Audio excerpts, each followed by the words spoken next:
Okay, well, good evening, everybody. Hope everyone out there is safe and doing well.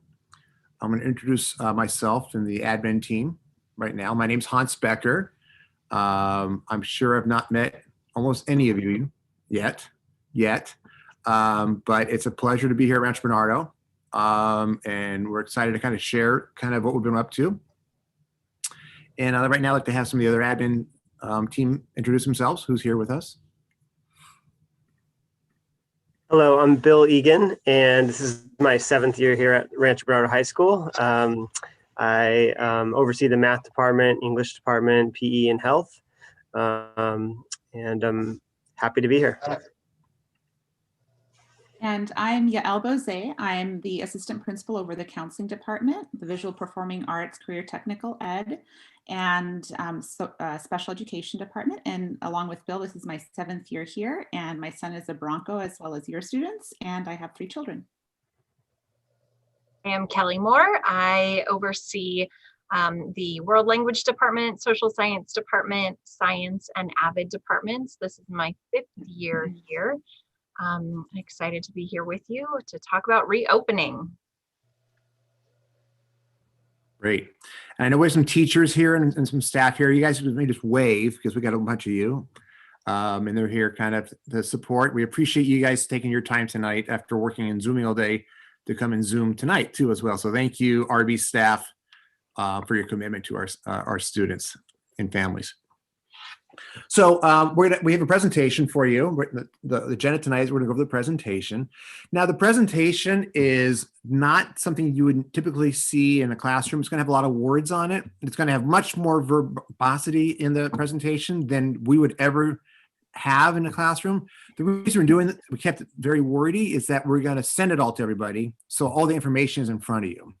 So don't look at our very busy slides and think this is how we think this best practices for teaching students. It is not, but we figured nobody's sitting in the back of the classroom in the Zoom. Everyone's got a good look at it. We'll go over it and then we'll share it with you. And you can have all the information that we're going over tonight, as well as some other links and a Q&A session answering the general questions that were submitted earlier last week. And we'll have time at the very end of this to even answer further questions as well. And then lastly, I want to add is that my plan is to have regular meetings, maybe weekly. So I'm planning on.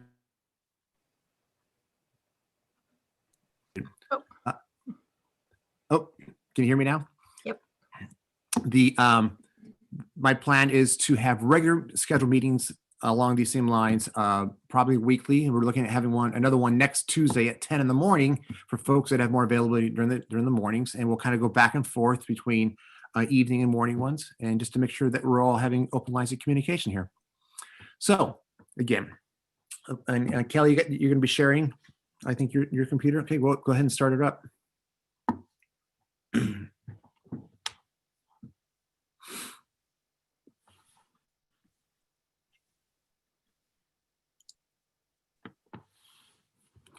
Okay, so as we know, this is the Rancho Bernardo High School Reopening Community Forum, the first in a series. We'll go to the next slide. And so these are the things that we know and we believe. We definitely believe that in-person teaching and in-person learning is the most effective model of teaching. We believe that. We all want to be in person, and we're looking at a pathway of doing so. That's the purpose of what tonight's meeting is going to be about. We also know that the safety of our students and staff is our top priority. So we have to keep that in mind too. And what we're going to do tonight is kind of go over three different scenarios. One was kind of familiar back in July. One that's been kind of kicked around since, and one is the one you might have heard about recently. At the last Board of Ed meeting, it's been kind of talked about. So we're going to kind of go over all 3 scenarios with you tonight. Next slide, please. So as we know, in Poway Unified, elementary schools have been open for a couple weeks now, and it's been great for kids. But we also know that that middle schools and high schools, secondary schools, have unique challenges, and that's why it is much more complicated to open up secondary schools. And as you know, kids take multiple classes each day with different teachers of different subject credentials. At Rancho Bernardo, we have courses that are year-long and courses that are not year-long. And so that adds more complexity when you're moving kids' schedules around. We can only offer courses when we have the right amount of requests and the right amount of teachers teaching those requests. And when you start mixing around with those in the mid-year, it's complex and you can't always match it. We also want to keep our kids in cohorts when they come back as best we can. When you have kids coming and going out in and out of classrooms, like at elementary school, the classrooms will be cleaned once a day at the end of the day, not between each class. That adds a complexity too.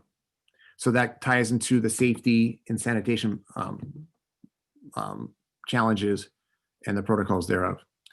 I like to think of high schools and middle schools as an elementary school class, the whole school that has to be built 4 times a day. It's that complex. You have to have the different groups of kids coming and going and redo the schedule 4 times a day. So it's very complex to make that happen. And next slide, we're going to talk about scenarios. I think. All right, so our first scenario is if we were to remain virtual. This is the system that we're in right now. And so we're just going to quickly go over the pros and cons of the virtual model. So we can go to the next slide, Kelly. Okay, so one of the pros is that students in a virtual model, students are more likely to get the classes that they want, because if everyone's virtual, everyone has equal access to every single class. There is not a situation where a student cannot access a class because they're made available to everyone. The other pro is, of course, that when everyone's virtual, everyone's home, we're distancing, we're safe. All class offerings are available to all students. Equity in a sense that everyone's in the same boat and we're all online. There's also, with the virtual for all, we still have the flexibility, which we've been doing the last few weeks, of bringing small groups and small cohorts of classes to campus. Our yearbook has been to campus, our drama has been to campus, screen printing has been to campus. So while we still maintain virtual for everyone, we're still able to bring small amounts of students to campus in a safe way for those who want to come. And then the start time, we were able to, with a virtual model, delay our start time to an 8 o'clock start. And it does provide a lot more flexibility for our students.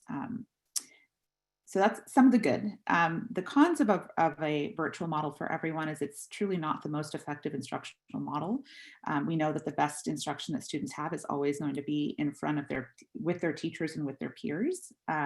Also, teacher-student interaction is limited and it's very different. I've had some conversations with teachers who are, it's really a struggle to have certain conversations and relationships with your students when you're doing everything virtual. So the depth of conversations is oftentimes lacking in a virtual model, because you don't always have students aren't always as comfortable in a virtual model to be as open as they might be in a classroom.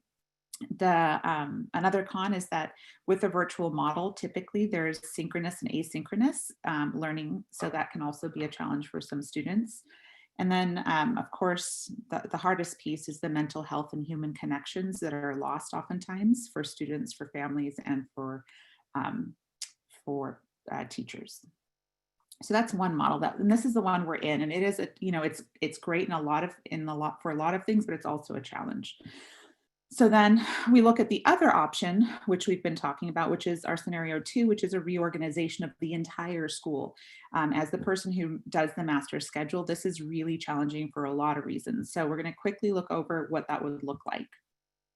So if we were to do a complete reorganization for the spring, we would do 2 different models. Essentially, we would be creating 2 different schools. One would be a virtual school, and one would be an in-person school. And like Mr. Becker mentioned earlier, what happens when you have teachers that may not align, the amount of teachers who are teaching virtually versus online do not always align with the amount of students who want to come in person versus stay at home. In an elementary, that's much easier to do. You have a couple, 2 or 3 third grade teachers. In a high school, you'll have 7 or 8 English teachers, and they're teaching who teach one specific grade level. So to align those schedules and those who are in person versus those who are virtual becomes super challenging.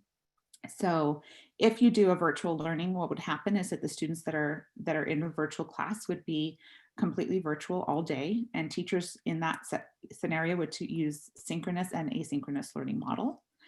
The second schedule for those who are not in virtual learning, if we can align them perfectly, which I can tell you it would be impossible to align them perfectly, what would happen is that some students would get the classes they want, and some students' 4 years plans would be completely messed up. They would not have access to certain classes. So if you were in person and asynchronous with that, what we had talked about, and we'll continue to talk about the AB schedule as we look at our third model, but the AB schedule would be for those who come to campus. So half the students would come one day and half the students would come the other. Right now, what we've looked at is about 30% in July, 30% wanted virtual. So that would give us about half of the students, between 850 and 900 students coming any day for an AB schedule. They would attend school 2 days a week, and then on the 3 days they would learn asynchronously. That would provide cohorting of students, and when you do that, you reduce the amount of exposure that students would have. The other thing that it would do is during the asynchronous time, much like what they're having now, is they would have lectures, projects, writing assignments, kind of like what we're doing right now in the virtual model. So it really does, the real challenge of this option is that it creates a really unrealistic school situation, because you would have truly two different schools, a virtual school and an in-person school, and you wouldn't have the same amount of class options as you do in a virtual model, or as in the third option that we're going to present here in a few minutes. Are we, next slide?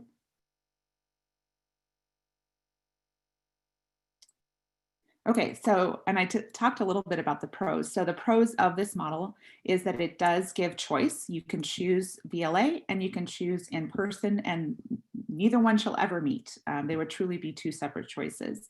Everyone gets their preferred model, learn virtual or in person, and it would give, the ideal instructional model overall, right? The cons is that, and here's one of the things I was talking about, is the staffing and funding. Do we have enough teachers to meet the needs of students in both scenarios? Do the teachers and students requesting each option align? We've looked, they do not align at all. So what would happen in that scenario is students would not get the classes that they have right now on their transcript. It would be a blow up of their schedule. We've looked at some scenarios where a student who had requested certain classes would get one or two of the classes all, over the course of 8 classes. If we were to do it all year, they might get 1 or 2 classes. So there are some students who would be significantly affected by going VLA and AB only. So this is not a desirable schedule, especially at the high school level, when transcripts become very important and course sequencing becomes important and students want to progress and be able to take multiple AP classes. It would really shoot a lot of that away, and they wouldn't have that opportunity. So we don't see this as a very viable model for our students. And then also, let's see, they have limited, like I said, limited course offerings. Some teachers are fully virtual. So the students who are in person could access that virtual, but not the flip. So a student who is choosing to be virtual would be the most disadvantaged by this type of a schedule. It would significantly impact our virtual students. In-person students, not as much, but virtual it would be a very bad decision for our virtual students. And then the other challenging part with doing that is blowing up the entire schedule is that teachers would then, some teachers, instead of teaching two different courses, they would be teaching 3 different courses. So we can say, okay, teachers just have to just deal with it, and that's why you're a teacher. Well, the cost is going to come at your students' education, because they're already stretched so thin teaching the 1 or 2 classes that they're teaching. So to add yet another thing to prepare for, it will really reduce the quality that you would get across the board. So it's not desirable for anyone to go into this kind of a model. So the third option Mrs. Moore is going to talk about, which we think is probably the most viable option for us moving forward. Right. Hello. I'm going to talk about a simultaneous and concurrent model, which you've probably heard about at the last board meeting. And it has some significant pros for our students, and it has some significant cons for our students and our staff as well. So we'll talk about what the model is first. And there's a lot to it. So the thing that teachers will be doing is they'll be teaching their virtual students and their in-person students at the same time within the same class period. So ideally what we're looking at is we would have one day of asynchronous or independent work for all students, and then 4 days of direct instruction, which could also include group work, independent work, things like that, but they'd be on Zoom the entire period every day. So virtual students would remain home and continue to log in virtually to their teacher's Canvas page. The thing that would be a little bit different is they'd be on Zoom all period, every period. Even when they're working independently. And they could be doing that in a variety of ways through independent breakout rooms or group breakout rooms that allow them to work independently, but also allows the teacher to check in on them as they are working. Their teachers may be virtual as well, but they may be on campus with in-person students. So for our in-person students, we would split them into basically an A-B model where they'd be split by their last name so that we could keep families together. So they'd be split into half basically, and all those that are in the A group would attend school 2 days a week. And then on the days that they are not attending school, they're going to attend class virtually with the virtual students. When they're on campus, they would follow their class schedule and attend class during the appropriate periods. And if they happen to be a teacher who is virtual, they will be in a space on campus with a supervisor or a substitute, and so that they can continue in this class virtually. This option sounds wonderful for a lot of our students, and there are a lot of pros to this. There are a lot of challenges to this schedule as well. This is what a sample could look like a week for our students. So we could have on Monday and Wednesday, group B could be on campus, and the virtual students, the VLA students and group A students would be learning virtually. And then on Tuesday and Thursday, it would be opposite. And then on Friday, there would be no one on campus and everyone would be virtual. And that's just a sample of what it could look like. This is obviously, and the times and everything will be different depending on what we're able to work out and the agreements that we have with our teachers and our district and what's going to work best for everyone. So first, I just want to say that all of us on the admin team here and many of our staff and our teachers, we all have kids too. My kids are elementary school age kids.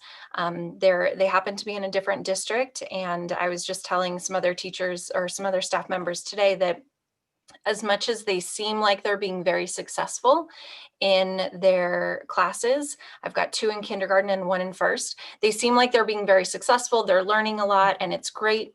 But when I offered up another opportunity for my kids today to Zoom with their previous after school group, one of my daughters started crying and she just said, "I don't want to be on any more Zooms, Mommy." So I just want you to know that all of us understand the challenges that our students are facing right now, and the challenges that our families are facing, and also the challenges that our teachers are facing. So when we look at these pros and cons and we look at these various scenarios, we're really weighing, we're trying to take into consideration everyone and how everyone is being affected by this situation. So in looking at this third scenario, the simultaneous and concurrent model, the good things about that are that students can return to school if they choose, and virtual students can remain at home. And it allows access to all of our courses for all students. It allows for fewer students to be on campus at a time, which helps us with social distancing and helps to minimize the safety concerns if we were on person or in person more fully. It also provides structure for those students who are in person. It provides that structure and in-person support from their teachers, which is fantastic for those kids. It provides consistency in case of the need for quarantine or an outbreak, where students aren't going to have to switch teachers or have anything new. They're just going to jump right back into it with their same teacher. And there's typically in a situation like this, there's less asynchronous or independent learning, and there's more direct instruction and collaboration with the other students in the class. However, some of the cons are obviously versus entirely virtual learning. There are safety concerns for our students and our staff and our families. And for every family that's at home concerned about sending their students back to school, we have staff members who are concerned and have family situations and home situations that makes them concerned about coming back to school. So it definitely increases the safety concerns that we have for our students and for our staff members. It's also a new instructional model that is very different even than the online learning or the online teaching that our teachers have been doing. And they've spent so much time and energy and resources into learning this new model. And now they're going to have to learn to adapt again, because they won't be able to be in a classroom just teaching virtually the way that they've been doing for the last few months. And they also won't be able to be in a classroom teaching the way they would normally teach in person if they're in person. So teaching concurrently provides a lot of challenge in terms of the instructional model. There are also a lot of technology needs and complications that can come into play. One of our teachers, for example, learned when he was trying this out with some students that he couldn't write on the board with purple whiteboard markers because the students online couldn't see it. So things like that you'd never even think about and that you won't find out about until you try them. The staffing and the funding for technology, staffing, supervision, and PPE is all a big challenge. And we obviously have a lot of concerns about the lack of equity for our virtual students versus in-person students, where those in-person students have that teacher within a few feet of them, able to give them support immediately, and our virtual students will suffer in that way compared to their in-person students. And it is going to be a challenge for teachers to be able to manage that. Our virtual students will also be on Zoom all day for the entire period, every period. And some people could think that that's a pro, but I think for all of us, anytime that I have a Zoom meeting or I have back-to-back-to-back Zoom meetings, it's exhausting. Mentally, physically, it's exhausting to be in Zoom meetings for that much time. So that's a big concern that we have for our students. And another concern is that our teachers and students will be masked at all times. And for our virtual students, again, that connection and even just being able to hear and read the facial expressions and the cues, see the cues from the teacher and other students in the class, because they're being masked, they need to be masked the entire time, definitely does bring up some other concerns as well. So when looking at funding considerations for this, we've estimated based on our numbers that we would need approximately 26 to 30 subs per day. We would need supervision for our in-person students whose students are virtual. We need supervision for screening, for passing periods, for lunch. We'd also need supervision and substitutes for any of our teachers who happen to be out because they're normally, or they need to be out. Family emergency, they have to take somebody to the doctor, maybe they have a cold or the flu that prevents them from being at school at that time. So we're looking at probably at least a minimum of about $300,000 to take us to the end of the school year to be able to fund all the supervision that we need. And then on top of that, right now, we currently, our district does not have enough subs to be able to cover all the secondary schools.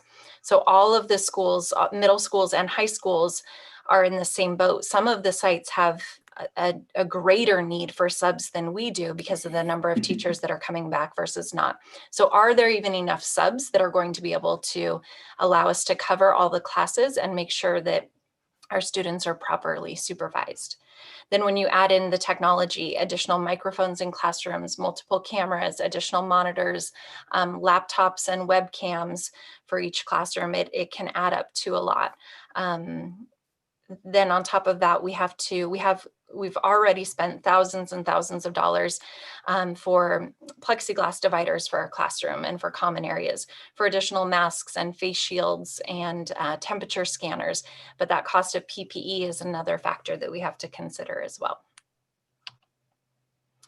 This is a very busy screen, but we kind of wanted you to see it all at once. And this is not even the full picture. But while we all want our students to come back to school, we also have to recognize that it's going to look different for our students. It's not going to be the same as it was in January and February of last year. So we want to be able to bring our students back, but we want to be able to do that safely. And we want to be able to do that in a way that is going to help those with academic and social emotional concerns, but again, that it's safe. And so that's why we do have a lot of changes in the way life will look like on campus.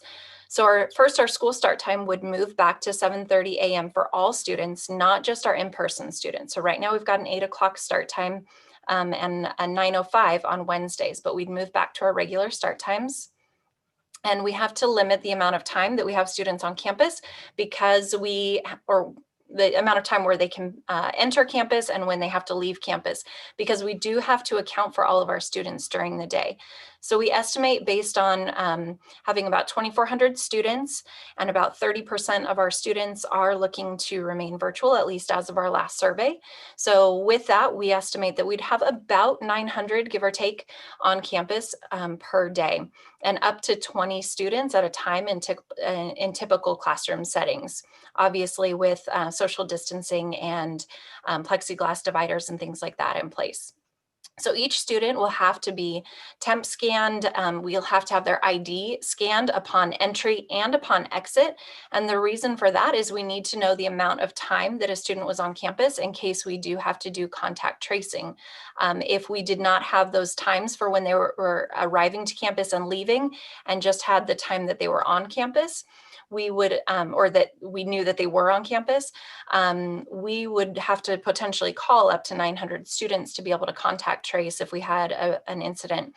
And that's going to take a lot of time away from serving our other students and the other needs that obviously come during this situation. So our students, when they are on campus, they must be masked at all times, and they must be socially distanced whenever possible. Even if they are masked, they need to try and maintain that social distancing when it's possible. And those who do not comply, we do have the virtual learning option. So students who do not comply, and I don't mean just, they pull down their mask one time real quickly, but are on a consistent basis not complying when they're asked to. Those students will return to virtual learning and be able to access their classes just as normal, but virtually. We'll only have 2 entrances and exits, no break in the schedule, and we'll have limited movement around campus with access to bathrooms, hall passes, etc. Because of the number of classrooms that we have on campus, the number of students that we have, it's very different than an elementary school model where they have a little bit more time between that AM and PM to do some cleaning of those classrooms. We will, in the short passing period that we have, we will not have enough time for our custodial staff or our teachers to wipe down those desks. So our classrooms will be cleaned at the end of each day, and our other common areas will be cleaned and restocked, like our bathrooms will be cleaned and restocked throughout the day. Students who are off-roll 4th period need to leave campus immediately after 3rd period or check into a designated area on campus. And this is again to limit the number of students that we have on campus. And also when we have students who are, or when we have 4th period comes after lunch, we really need to limit the number of students that are on campus during a time when people are going to be unmasked to be able to eat or drink. And speaking of that, masks can only be removed when eating and drinking and when socially distanced. So no eating or drinking inside or within 6 feet of anyone else.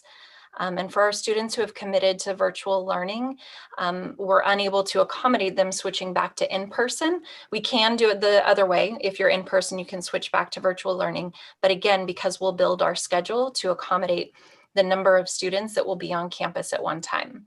So we give you all of this information so that you understand that we want to bring students back. Our teachers want to bring students back. And there are a lot of challenges and a lot of ways that it's going to look very different from the way that it looked in the past. All right, thank you, Kelly. So the next couple slides are going to go over the protocols that are in place to, again, continue to keep our staff and students safe when we have students on campus. These are already in place, as Kelly and Hans shared, that we have some students already coming on campus. The San Diego County Office of Education, along with the County of San Diego Health and Human Services, developed this decision tree, and this is the decision tree that not only Rancho Bernardo High School is using, but across district-wide. And so basically what it does is it helps us to follow the protocols in order to know what to do exactly when we have either a student that shows up with symptoms or a positive case, and then also our close contacts. And so there's a lot of information on this page right here. We will make sure to post this this page right here on our website so you can access it at a later time. And if Kelly, you can go to the next slide.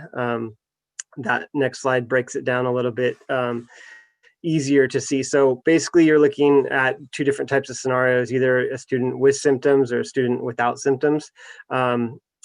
One important thing to know is that if a student or a staff member is what's considered a close contact, so within 6 feet for more than 15 minutes, then that person will need to remain at home for 14 days. And now, unless there's some situations where they could come back sooner, if they got a negative PCR COVID viral test, and then also that their symptoms were getting better and fever-free, then they could come back sooner. But it's important to know that these protocols are going to be followed in order to keep all staff and students safe while on campus. And so it's just one of those things that when you're looking at the different scenarios of what school could look like, it's important to keep these things in mind, because when there are cases or when students might show up with symptoms that could be related to COVID-19 or could be something else, these are the protocols that are being followed. Kelly, if you could go to the next slide, please. It's important to know that once schools reopen, schools are not required to close again if the county does see an increase in case rates or positive testing percentages. However, individual school closure is recommended based on the number of cases, the percentage of teachers, students, staff that are positive for COVID-19, and following consultation with the local health officer. And then next slide, Kelly.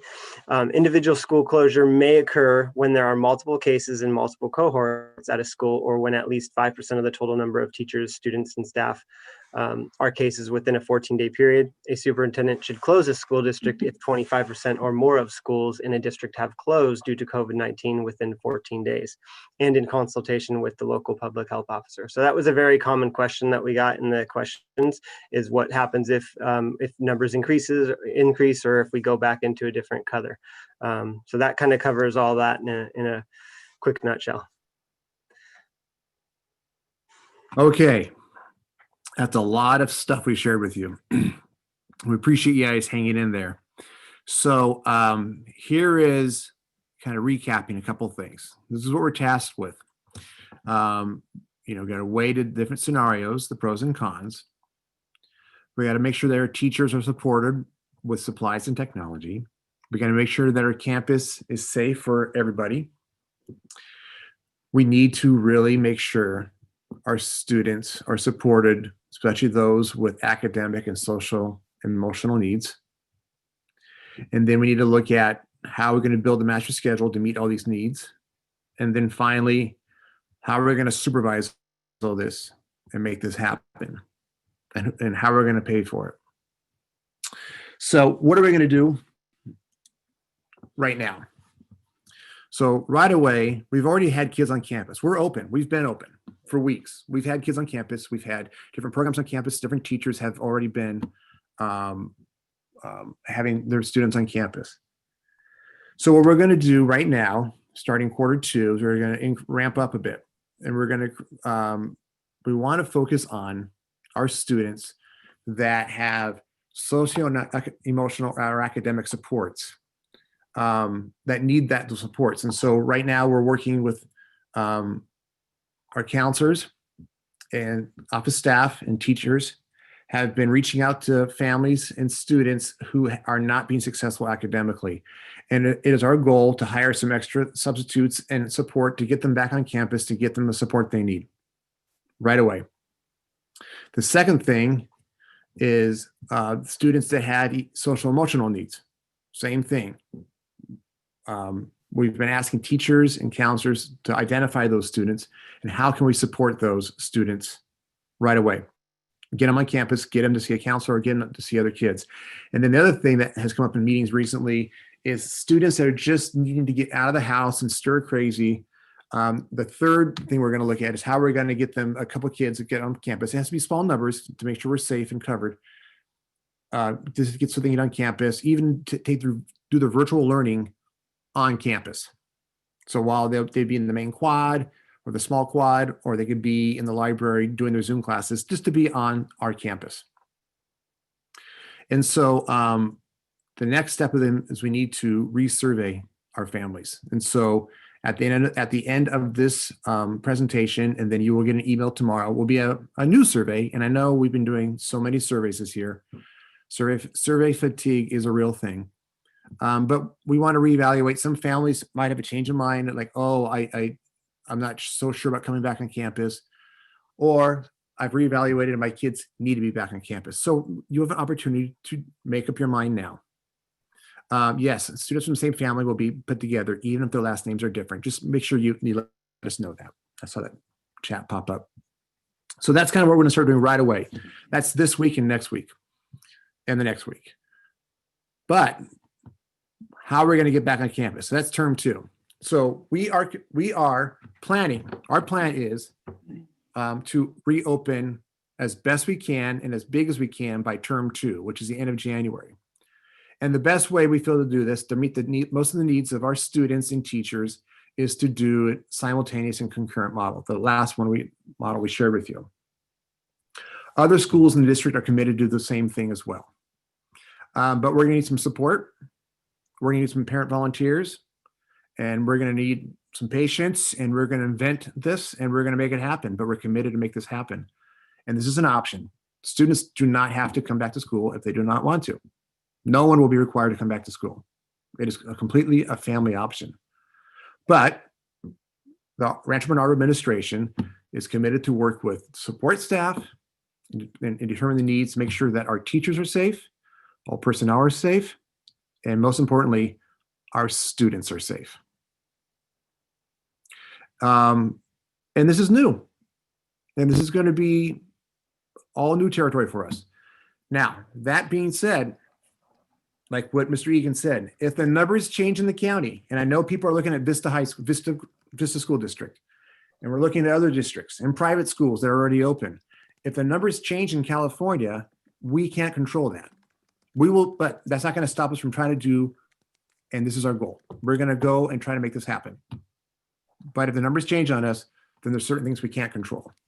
I just want to make sure that everyone understands that. If Governor Sim says you can't have schools open, we're not going to be able to open a school. But we're going to work our way to doing that. And we think that doing it safely and getting more and more teachers and kids on campus during Q2 and kind of stress test our plan until we can do a full reopen in term 2. That's our plan. Next slide.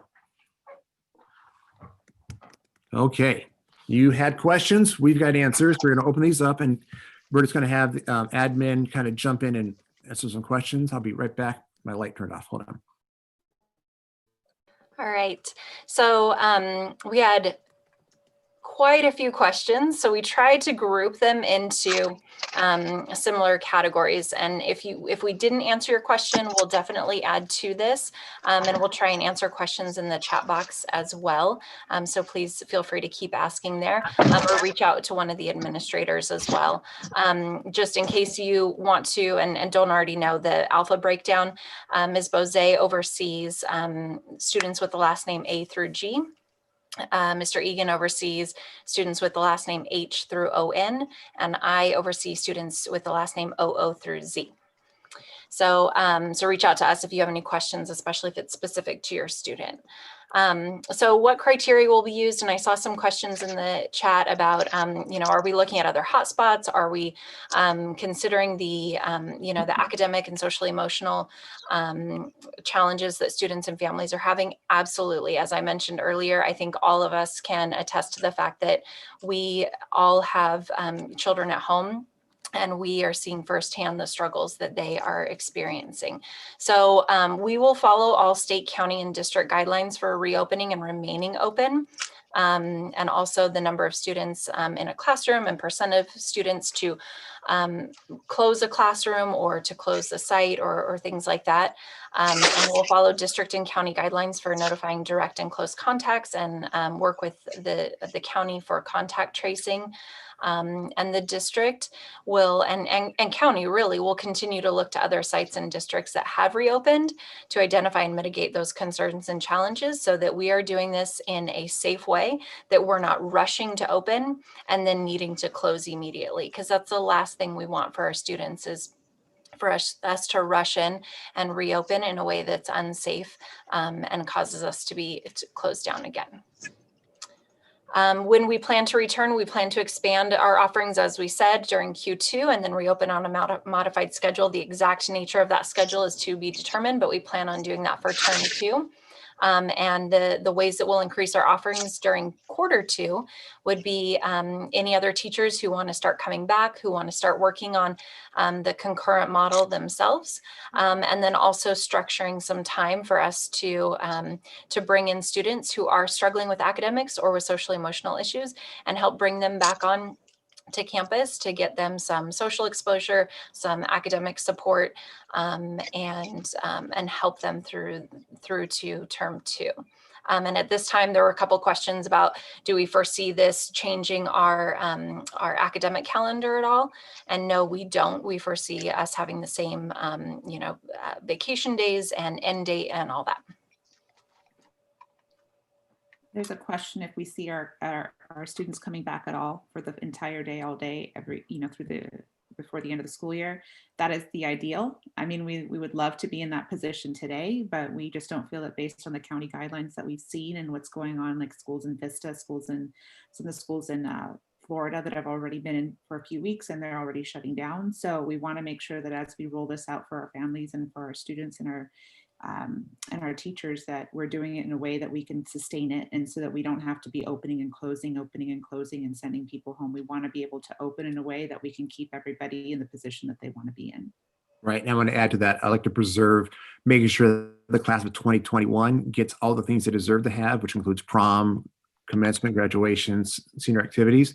And I'd rather be conservative and make sure we don't have an outbreak or a shutdown, especially in the springtime.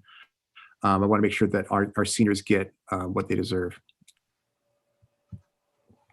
I think a lot of the questions about virtual and in-person options and doing both and surveying and things like that were answered. But just to reiterate that we'll have both options available to students. You can choose either. If you do commit to virtual learning, then you'll likely need to remain in virtual learning for until we're able to more fully reopen. And students who want to come in person, but for whatever reason that ends up not being a good option for them, they would be able to switch to virtual. And with the simultaneous and concurrent model, while it has some definite challenges, one of the pros to that is that students' schedules and their 4-year plans are not going to be messed with at all. They're still going to be able to take all of the classes that they had been planning on taking. And again, we'll resurvey the families, and we've got a link in this presentation, and my lights just went out in my office. But we'll make sure to keep siblings and people in the same household together. I'm gonna turn my lights back on.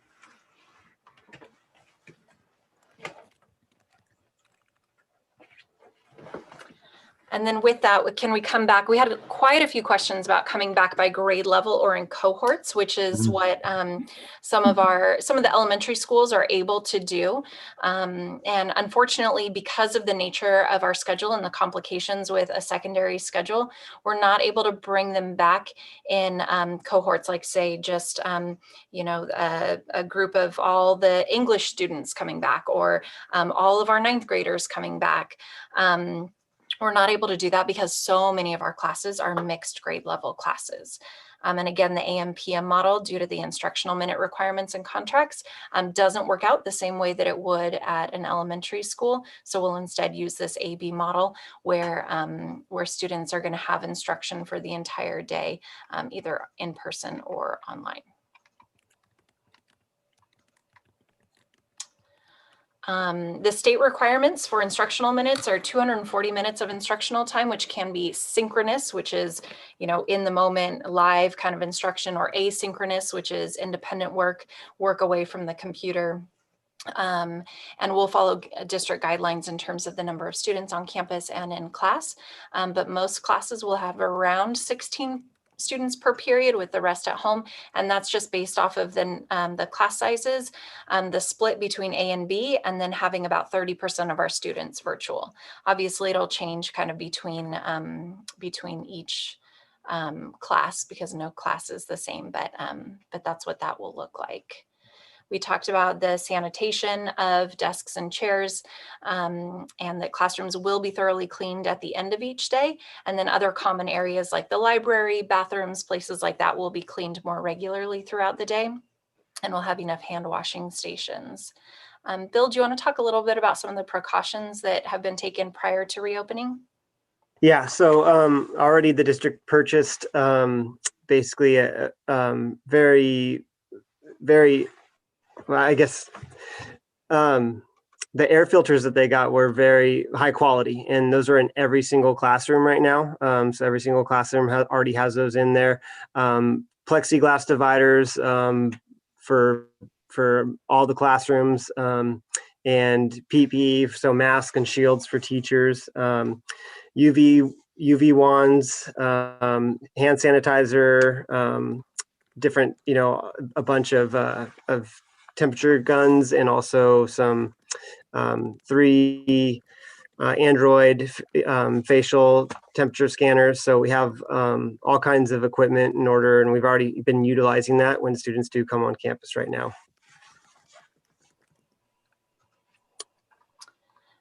When it comes to student safety, we talked about students needing to wear masks at all times and social distancing. There were quite a few concerns about, how are we going to be able to enforce that? And this is where we really are going to need our families to support us in this, and our community to support us in this, to remind your kids that they need to wear their masks at all times. They need to be socially distancing, even when they're coming onto campus and leaving campus. And I think the thing that we can tell them to help them remember how important this is that they need to do this if we want to remain reopen. If we have students who aren't wearing masks and aren't complying, who aren't social distancing, even when they're, walking off campus and leaving to go home, there's more likely to be a spread of COVID. And that's something we don't want to happen. So we're going to need everybody to support us in reminding our students to wear their masks at all times and social distance.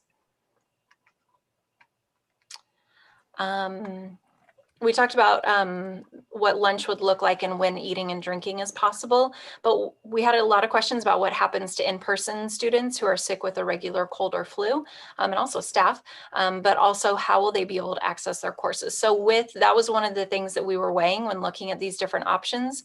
And the simultaneous or concurrent model, that is a pro of this, that if someone is sick with a regular cold or flu, then they're able to access their courses virtually without any interruption in that. And And if they were an in-person student under the AB model, where it was only in-person students in the class, the teachers would have to create all new lessons for those students and have to put some time into creating lessons for those students to then be able to access their courses online or at home. So at this point, they would just be able to log in as normal if they're at home and feeling well enough to log in. Otherwise, they would be called out sick, as they normally would be if they were homesick and couldn't access their work. And then they would need to make up their work when they came back. And if an in-person teacher is sick with a regular cold or flu, they have the option to get a sub if they're not feeling well enough to teach virtually, or they can go home, teach at home, and we would have a sub on campus to be able to supervise their in-person students. Again, those subs are going to be quite a challenge to come by, but we'll always make sure that the students are supervised and in a place where they're able to access their learning.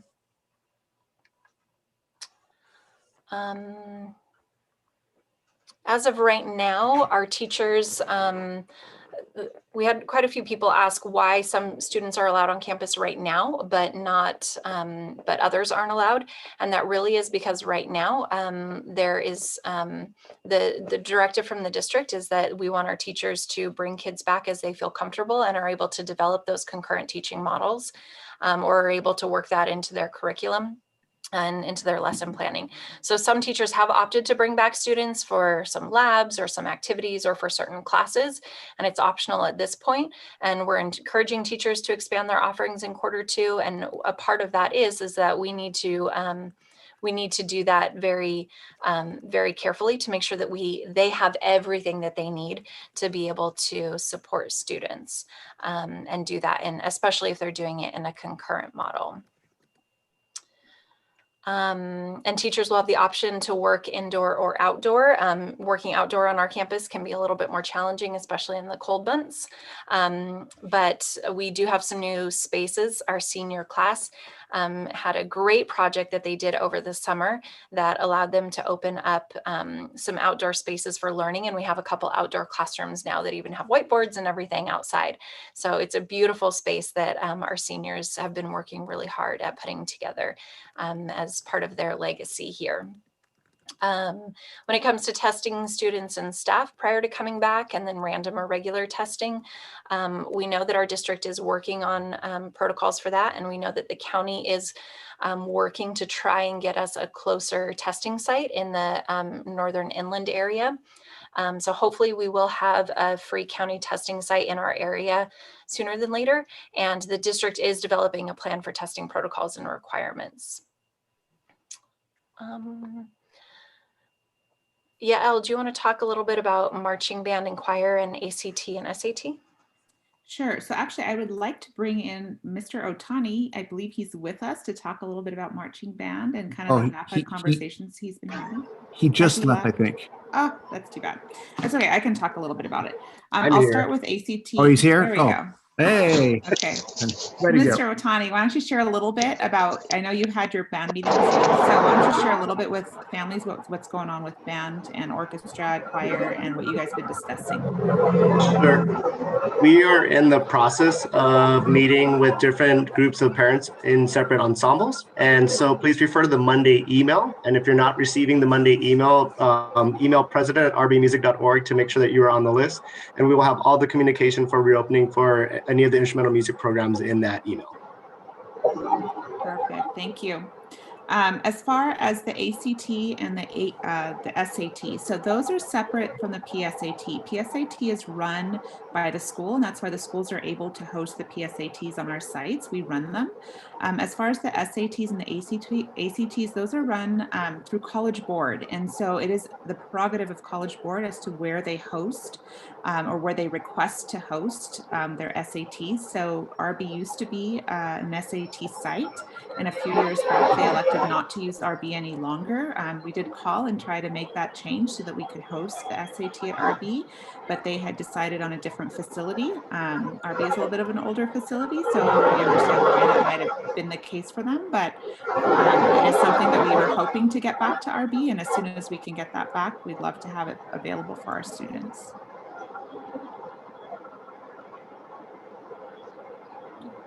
And Mr. Becker, you probably know more than me about the conversations that the district and North County principals and CIF have been having. You want to speak to that? Yeah, I'm sorry. Can you repeat that? I was texting you. Could I was saying you probably know more about the sporting events and the conversations between county and district officials and CIF and North County principals to talk about sporting events. Yeah. So, I mean, the season's not going to start until December 12th, 10th or 12th. And there's still a lot of questions about what this is going to look like. First off, are we going to have fans at games? Are we going to have games? Are we going to have, how long are the seasons going to be? And so every time we meet with the athletic directors, CIF keeps saying, well, we're not quite sure what we're going to do yet. So they're kind of kicking the can down the road, but we're running out of time. So I don't really have a solid answer, but I just know that they are trying to be flexible how they're going to do it. It might include shorter seasons, less playoff games, and kids, but also that are multi-sport kids might be on two different teams at the same time, which will be tricky. So we're trying to also make sure that coaches don't encroach upon each other's teams to have the kids have to make a choice as far as what practice they're going to go to each day. It's all new to them right now. But I got to say the RB coaches have been really responsive and cognizant with things too. And when it comes to homecoming and prom, as Mr. Becker said, we want our students, especially our seniors, to have the best senior experience that they can, especially given the situation. So we will absolutely work to provide those opportunities for them and, alter them as we need to in accordance with district, county, and state guidelines. Had quite a few people ask about students parking on campus when we are coming back. Right now, we are asking students to park in the staff lot. We are not requiring permits at this time. We will send out a Connect Ed when we do begin to require those, and we'll send out information about how to get those. But as of right now, we'd like our students park in the staff lot. And the main reason for that is because at this time, our single entrance and exit point is at the front of the school. When we do begin to reopen on a greater scale, then we'll have our student lot open again, and we will have an entrance closer to the student lot. And so at that time, we will be asking our students to get permits. At this time, that we're not going to require them to complete Start Smart. We spoke with the other high schools, and we've all agreed that at this time, we're not going to require that. It is being offered virtually, but there are many challenges to being able to do that. So at this time, we'll waive that requirement until classes fully resume. So some students may need to wait until this spring or later to get that Start Smart, but we'll still be able to park on campus. We had quite a few questions about how parents and families can support teachers and what supplies do they need and things like that. So, we ask you to reach out to your child's teachers or children's teachers individually to see if there's anything specific that they could use. But I think that I can speak on behalf of all of our staff and all of our teachers to say that, this is everybody's first time dealing with this situation, and to give everyone grace and understanding and know that we are all doing what we can in the best interests of students, and we all have our students' best interests at heart when we're making our decisions and planning for our students. So please continue to be understanding, be flexible, be communicative, ask questions, reach out to us, ask for help, ask for understanding if you don't know where to find something or you don't understand something that's going on, then please reach out and just be understanding. And I think that our teachers would say that that's probably one of the best ways that you could support them at this time. We got some teachers online. Any teachers want to chime in there, or do you want to put you on the spot? It's optional. Okay. All right. And as we know, our students are really struggling being away from their friends, being away from their normal environment. It's a challenge for all of them. My own children have not seen their friends since March, except on Zoom in their classes, and that's been really hard for them. And so we understand that that building spirit, building connectedness within the school, and then also making sure that students' mental health is taken care of and considered is a priority for all of us. So if you have any ideas or suggestions, we are working with our ASB director and other groups on campus. But if you have any ideas or suggestions, please reach out to our ASB director. You can also reach out to any administrator and let us know your thoughts, and we are happy to hear them. There was a question about, seniors being able to use open air spaces. So as long as we have the right, the right amount of students coming, then it's fine. When we get to really large groups, that's where we kind of have to hesitate. So when we've been doing some boo bags and different things with students coming onto campus for smaller options, those are definitely a go. But when we get to larger groupings, like sometimes a senior sunrise can be a pretty large group of students. And so we do want to maintain the required or recommended protocols. So we just have to kind of play it by ear and work with our ASB director to make sure that we're following the expectations. I would add that right now, one of a way to encourage you and your students to be aware of what's happening on campus would be to follow any of the RB accounts, the student section account, the RBHS stable, Mr. Becker's Instagram account. I have a new Instagram account and a Twitter one as well.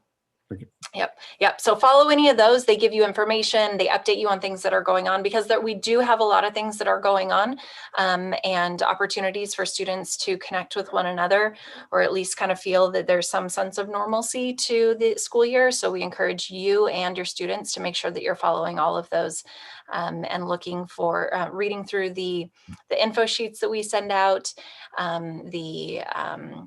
any of the communication that we send out, looking at the website and things like that. Yes, and we will be doing another one of these next Tuesday as well. So tell your friends. I'll just show you real quick the link to the learning option survey so that you see what it looks like. This right here just requires your email address, your student first and last name, and their student ID number and grade level. So if you have multiple students, you will need to fill out a separate one of these for each one of them. Name of the person completing the form, best contact number, relationship to student, and then the big question, will your student remain virtual, in person, or new directions? Some students may already be new directions. Some students may opt to do that. The difference is new directions is independent study. So there aren't a lot of virtual or online classes, although they do Zoom occasionally, but it's more one-on-one, a student working independently in that sense. So that's the difference, and that's a different learning option within our district that is, you'd be enrolled through New Directions at their site. So those are our options. Okay, we did that in, hey, it's just over an hour. I am impressed. We're reading the comments, and the nice words are very nice to hear, because this is all new for all of us. None of us expected in our lifetimes as parents, educators, grandparents, guardians, teachers, to be where we are. And there's a phrase we use in education a lot called building the airplane while flying it. And I really feel like we're doing that sometimes, if not every day. So we can always get better. We're always learning. We're lifelong learners ourselves. We're committed to doing right for your kids. We're committed to make sure your kids are safe, and we're committed to support our teachers and support staff. So we're always available. I love meeting with folks. So shoot me an email if you want to have a chat, or we're just here for you. And if you have any great ideas or a lot of money, just let us know. Just joking with the money thing.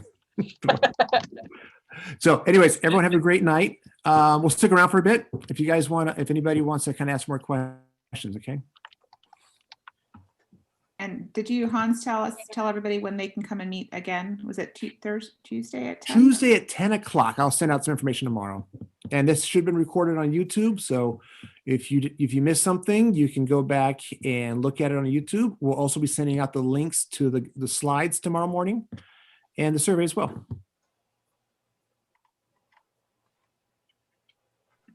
Thank you all. Good night. Thank you.